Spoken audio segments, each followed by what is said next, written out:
Hello, I'm Victoria Chemgo, Principal of Umami Marketing. Today I'll be talking about creating your ideal client profiles and common mistakes you should avoid.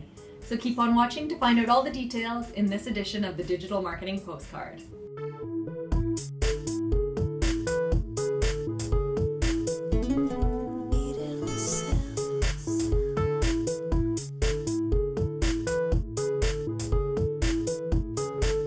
When positioning your company and figuring who you should be targeting, you'll need to come up with ideal client profiles in order to understand how to then market to them. Once you've created this document and fully really understand who your ideal client is, you can then better produce more relevant marketing materials, seek out new prospects, and serve the clients better that are a best fit for your business. This is a very important activity when defining who your brand is and also who it isn't. So it's good to spend some time really focusing on building these. Here are some common mistakes to avoid when creating your ideal client profiles for your business. 1. Not creating them at all. As already mentioned, you should be creating an ideal client profile if you don't yet have one. Without these, you will be shooting in the dark when trying to create content, offers, and prospect for clients, and also will not know when you've found someone who is a good fit for your business. Spending the time to create these from the beginning will just reduce the extra churn and costs that may happen of bringing on bad fit clients and then realizing later on that they aren't a fit for your brand or services. 2.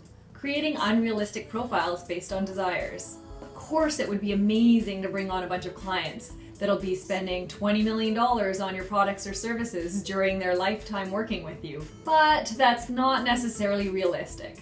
I mean, if it is, then good on you.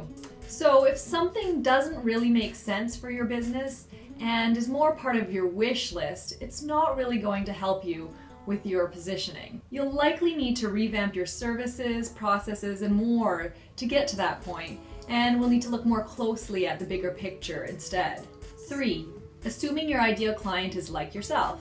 There may be some aspects to your customers that are like yourself, but you want to make sure that you're not pigeonholing your ideal client profile. They may have different values, requirements, challenges, and other qualities, so you need to look beyond what you know towards what is actually the case for your clients. We tend to see the world from our own perspective, first and foremost.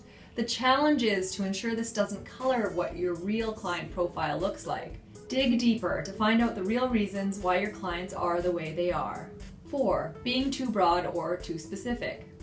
If you're too broad and try to include everyone in your profile, you'll defeat the whole purpose of creating these in the first place. Don't cover everyone and their dog when coming up with these profiles, or you'll have a hard time with creating the relevant marketing materials to go along with them. At the same time, you don't want to be too specific either. It should accurately reflect the client's needs, wants, challenges, values, and motivators so that you aren't limited to seeking out the view of one specific person. You can always start out with a single ideal client profile and add new ones from there as and if it makes sense to do so. 5. Not reaching out externally to define them. While you and your team are the ones who are always working with your customers, that doesn't mean that you know everything about them.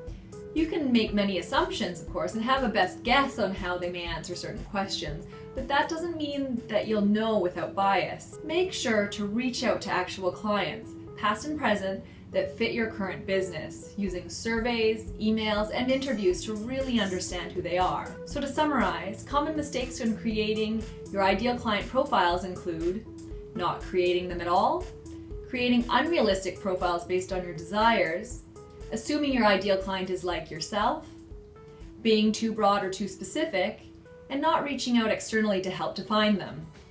Now that you understand more about what common mistakes to avoid when creating your ideal client profiles, please make sure to check out our recent blog posts covering more useful persona tips.